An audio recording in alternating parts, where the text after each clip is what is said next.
Today's lesson is called Southern Spain's Most Seductive City.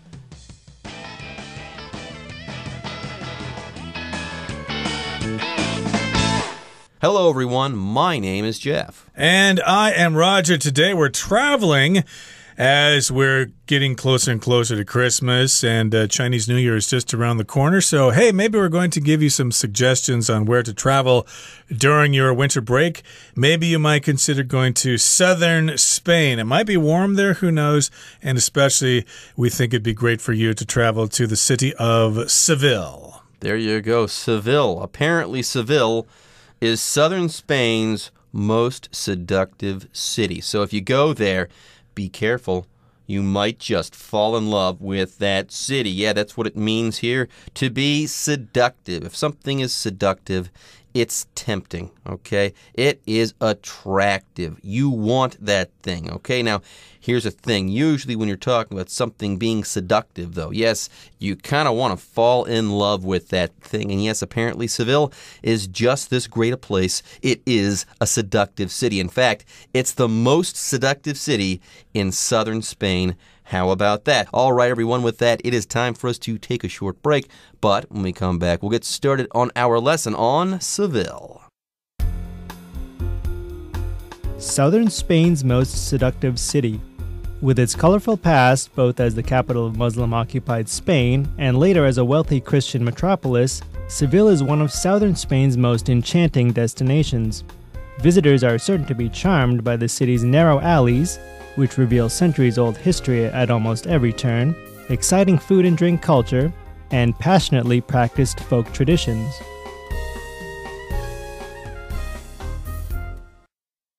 大家好，标题中我们看到单字 seductive， 这个字是形容词，指有魅力的，非常吸引人的。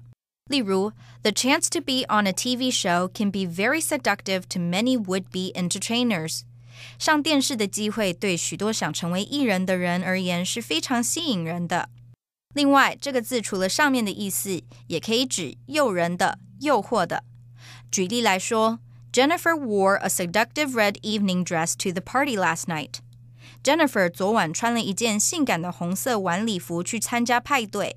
接着我们看到一个名词 metropolis， 指大都会、大城市，像是Nancy prefers to live in a busy metropolis than a small town. 比起小城镇 Nancy 比较喜欢住在繁忙的大都市。再来，我们看到单字 enchanting， 这个字是形容词，指迷人的、令人陶醉的。举例来说 There are many enchanting historical sites in Greece that attract thousands of tourists to visit every year. 希腊有许多迷人的古迹，每年吸引上千游客观光。另外 enchanting 去掉字尾 ing 就成了动词 enchant， 指使点点点着迷，使点点点陶醉。例如 The strange animals at the zoo enchanted the children. 动物园里奇特的动物让孩子们着迷。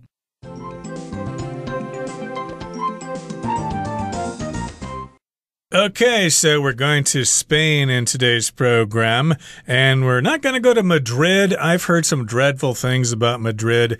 Some people love it, some people hate it. It's the capital city, so you probably do have to spend some time there, but hey, a great destination in Spain would be Seville, or Sevilla, as they say in Spanish here. And as we said before, it's a very seductive city.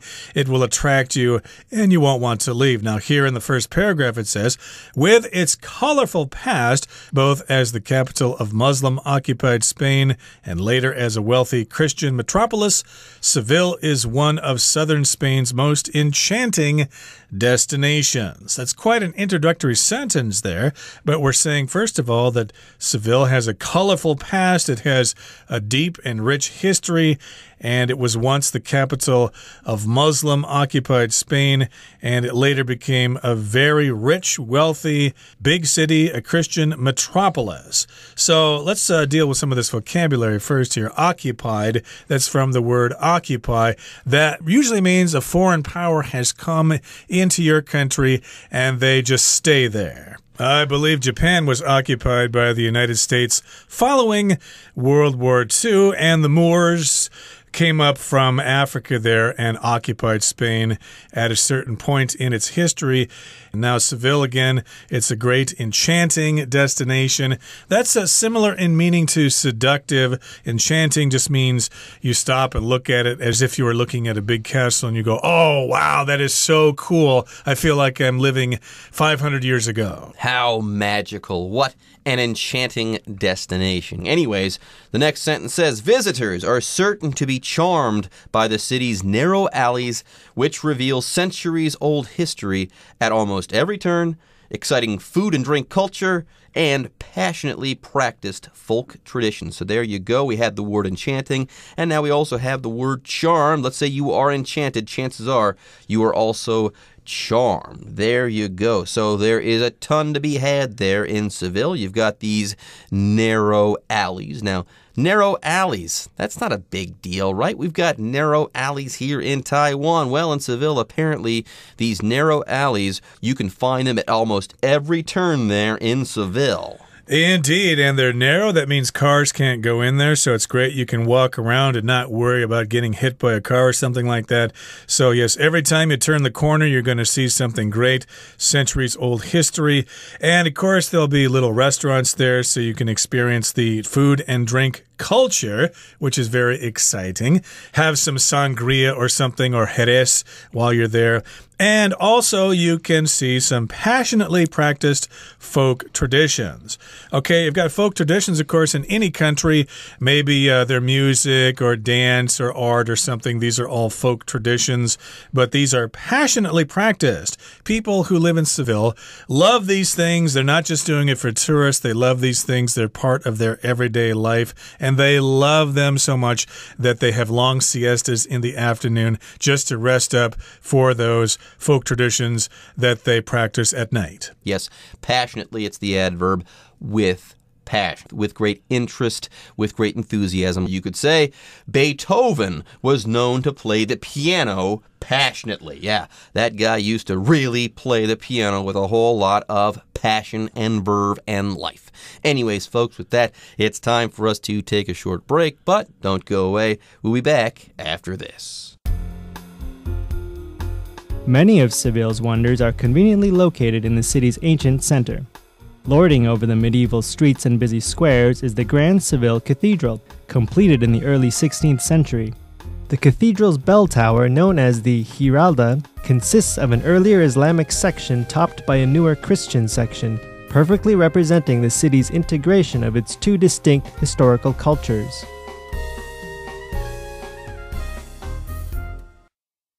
第二部分，我们看到一个名词 integration， 指结合、融合、整合。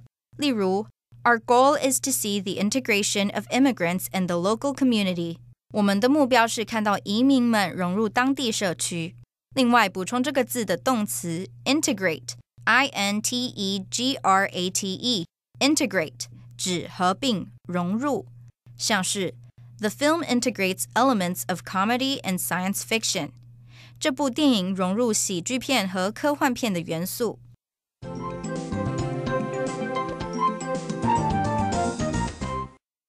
Okay, so of course, transportation sometimes can be trouble if you're in, say, a big city like Beijing or something. Getting to all the points of interest can be quite difficult. You need to ride in taxis and stuff like that. But if you're in Seville, hey, transportation is pretty convenient there because many of Seville's wonders are conveniently located in the city's ancient center. So all you got to do is get to the middle of the city and you're good to go. Everything is conveniently located. So you know what convenient means? That means things are easy to do. A lot of people say living in Taipei is very convenient because, my goodness, you can get something to eat 24 hours a day. It's so convenient. But here we add ly to make this word an adverb. Conveniently located. Those things are in the city's center, so it's very convenient for you. Those things are located in a convenient way. So if you want to see the sights there in Seville, hey, how about this? Everything is centrally located That's going to make your life really convenient. You can see everything because it's all in one place for the most part. Anyways, lording over the medieval streets and busy squares is the Grand Seville Cathedral, completed in the early 16th century. So we're not saying that they started building this thing in the 16th century, okay, in the 1500s. No. It was completed in the 16th century, like some old churches there in Europe, like La Sagrada Familia in Barcelona, or there's also the Cologne Cathedral there. They have been under construction for a long time, okay? People might have been building these places for hundreds of years, and they're still not done, okay? That's the way that these cathedrals there in Europe work sometimes. Now, here we do have the word cathedral to talk about, okay? A cathedral is a very special big church. They're in Spain, they're Catholic, okay? And they kind of follow the Pope and stuff like that, okay? And the Catholic Church, that's what you do. But there are levels. To get to the top of the Catholic Church, to become the Pope, first you have to become a bishop, okay? So you start out as a priest and you show that you're a good priest and that you're holy and you're good at leading people, and you can become a bishop. Then you can become an archbishop, and then you can become the head bishop of the archbishops, and I believe that's actually the Pope. But let's go back down to bishop, okay? If you are a bishop, you are in charge of all the priests and all the churches in a certain area. By the way, in the Catholic Church, that area that a bishop controls is called a diocese, okay? Now, the main church in a diocese is called a cathedral. It's a big church that is at the center of a diocese, and that's usually where the bishop kind of holds court there. It doesn't hold court anymore, but that's where they work and say mass and stuff like that. Well, that's a great lesson in Catholicism, but for the rest of us, a cathedral is just a big Catholic church, and they're usually pretty old, and they're usually in Europe, although they have them in other parts of the world as well. But in any case here, yes, we're saying it's lording over the medieval streets and the busy squares in this ancient central part of Seville, because it's so tall, it's so high, it's like a lord, it's like a captain kind of looking down over the city. So we're using this phrase, to lord over. You can expect to see lots of images of Jesus on the cross in there if you're into that sort of thing. It's a great photo opportunity. You can take some selfies and stuff like that in front of Jesus. Now, the cathedral's bell tower, known as the Giralda, consists of an earlier Islamic section topped by a newer Christian section, perfectly representing the city's integration of its two distinct historical cultures. So the next point of interest here is the bell tower of the cathedral. So lots of these big churches have a bell tower that's sticking up next to the church, and they usually have a bell inside of it. And if you're lucky, if you're there on Saturday or Sunday and they're going to have services, or mass as they call them, you'll hear the bell ringing. So that's pretty cool. You'll see the bell tower, and it's also called the Giralda. And what about the Giralda? Well, it consists of an earlier Islamic section topped by a newer Christian section. So yes, consist of. That means it contains these things. There you go. And it says that this perfectly represents the city's integration of its two distinct historical cultures. So here we have this word integration to talk about. When you're talking about integration, you're talking about combining and mixing different things so that they go together well or coexist harmoniously. That's the idea here. You have a Muslim section and then a Christian section, but people have combined these things or mixed these things together, and they've made it work. All right, folks, with that, it is time for us to take a break, but don't go away. We'll be back with more after this. Just a short walk from the cathedral is the Royal Alcázar, a collection of palaces and grounds built over several eras in Seville's history. Designed as a residence for Seville's rulers, the Alcázar has luxuriously decorated rooms, quiet courtyards, and gardens peppered with fountains and orange trees. It's the perfect place to enjoy a moment of peace away from the lively city streets.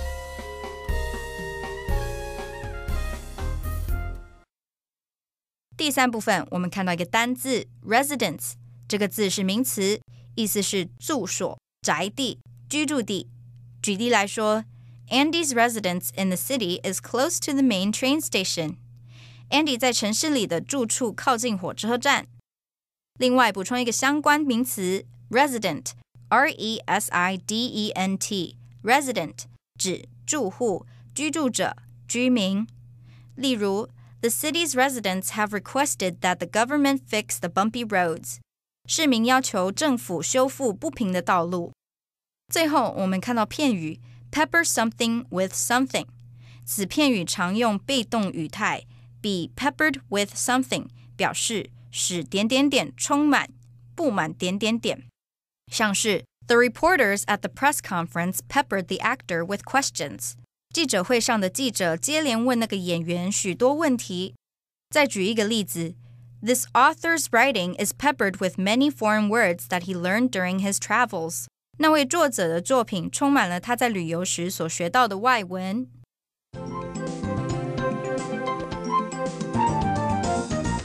Okay, so remember you're in the ancient city center of Seville here, and you've just checked out the Seville Cathedral and its bell tower. Well, just a short walk from the cathedral is the Royal Alcázar, a collection of palaces and grounds built over several eras in Seville's history. So it's another collection of old buildings there that you can check out. Lots of palaces there and also grounds. So a palace is the building where the king or the queen and the prince and the princess and stuff like that all live. And then the area around it that contains, the gardens and statues and flowers and stuff like that, those would be the grounds, just the area around the buildings that you can walk in. And, of course, they were built over several eras in Seville's history. They were probably constructed over hundreds of years. There you go. Now there's more. Designed as a residence for Seville's rulers, the Alcázar has luxuriously decorated rooms, quiet courtyards, and gardens peppered with fountains and orange trees. So there you go. If you go there, this is what you're going to see. And I won't let you down. This is an amazing place. Anyways, here we've got the word residence to talk about. Apparently this place was supposed to be a residence for Seville's rulers, i.e., this is where these people were going to live. Yes, a residence is a place where you or some other people live. It's kind of like your home for the most part. Indeed, just like here in Taipei on Aiguo Road, there is the presidential residence, the place where the president lives. Okay, so here, of course, Seville's rulers lived there. It was their residence. And, of course, if princes and kings live there, it's going to be luxurious. Luxurious as an adjective means elegant, with lots of expensive decorations, very comfortable furniture and stuff like that. Of course, if you stay at a 5-star hotel, you're going to expect it to be very luxurious. And we're making this word into an adverb because we're modifying the word decorate, which is a verb. So it has luxuriously decorated rooms. Rooms that are luxurious, or they are luxuriously decorated with great decorations, comfortable furniture, nice thick carpet, and maybe even servants there waiting for you. There you go. There's also quiet courtyards, by the way. Okay, and when we're talking about a courtyard, we're talking about a place within a palace or a big building or something like that. That is surrounded on 4 sides, but which is open and kind of outdoors. So it's outdoors, but it's also within the grounds of a palace or a building or something like that. That's what a courtyard is. You're surrounded by the building itself, but you can look up and you can see the sky because there's not a roof over your head there. You're in the building, but also outside. I know it's weird, but that's what a courtyard is, I should say. And yes, these courtyards are wonderful and quiet. You'll really want to check them out. Now, there are also gardens peppered with fountains and orange trees, i.e., you can find fountains and orange trees scattered around the grounds here. It's not as though there was a definite plan or layout for these fountains or orange trees. They're just scattered haphazardly around the grounds, and it's charming. Yeah, that's what it means here, okay? You can say the gardens were scattered with these things or peppered with these things. Anyways, let's go ahead and read the final sentence here. It says, it's the perfect place to enjoy a moment of peace away from the lively city streets. So yes, if you want to get away from the hustle and bustle there, head here. You can't go wrong. Absolutely. And of course, all that sightseeing is going to make you hungry. So next time, of course, we're going to talk about the food of Seville. But before we do that, we'd like to hear from our Chinese teacher now.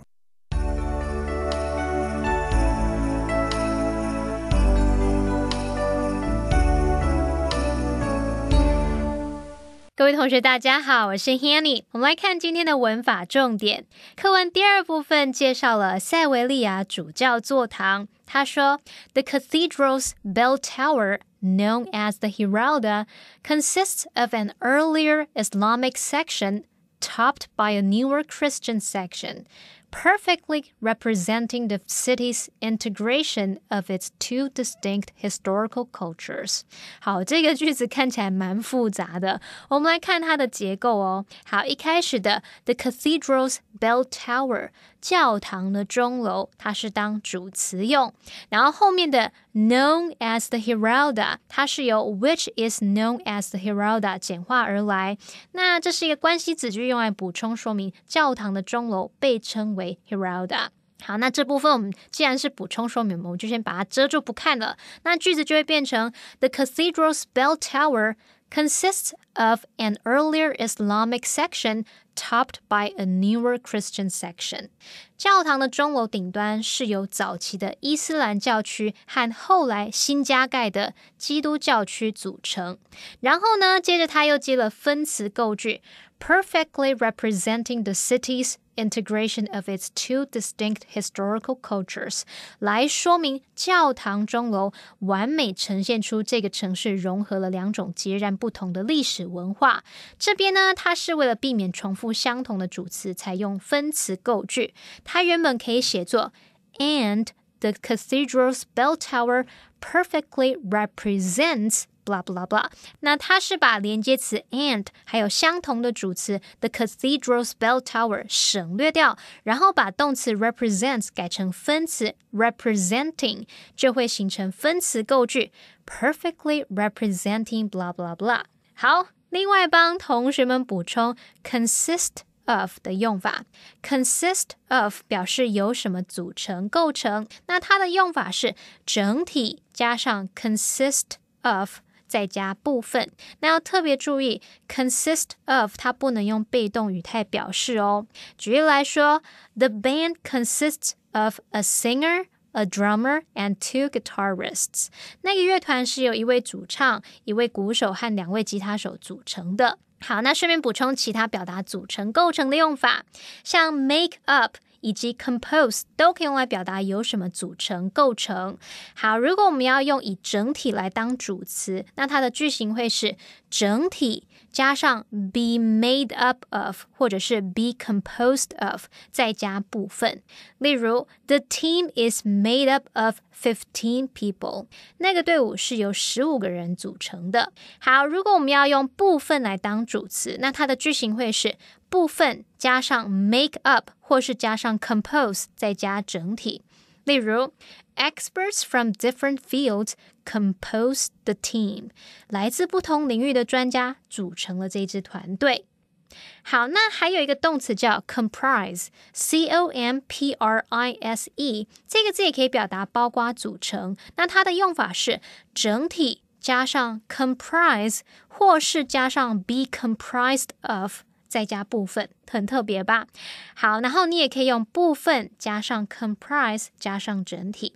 例如 The questionnaire comprises 30 questions， 也可以说 The questionnaire is comprised of 30 questions， 这份问卷是由30个问题组成的。好，以上是今天的重点整理，我们回顾今天的单字吧。Occupy。After a long battle, the enemy's army broke through the walls and occupied the city. Passionately. Audiences love how passionately the musician plays his violin, which is why his concerts are always sold out. Cathedral. Unfortunately for tourists, the famous cathedral has been closed for repairs. Residence. The royal family has a summer residence located in a cooler region of the country. Luxuriously.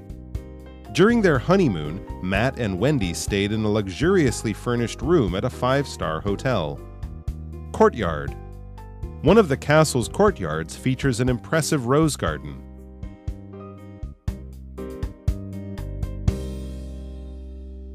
Okay, everyone. With that, today's article is now complete. But, as always, We sure hope that you guys have enjoyed reading along with us. Anyways, I'm Jeff. I am Roger. See you next time.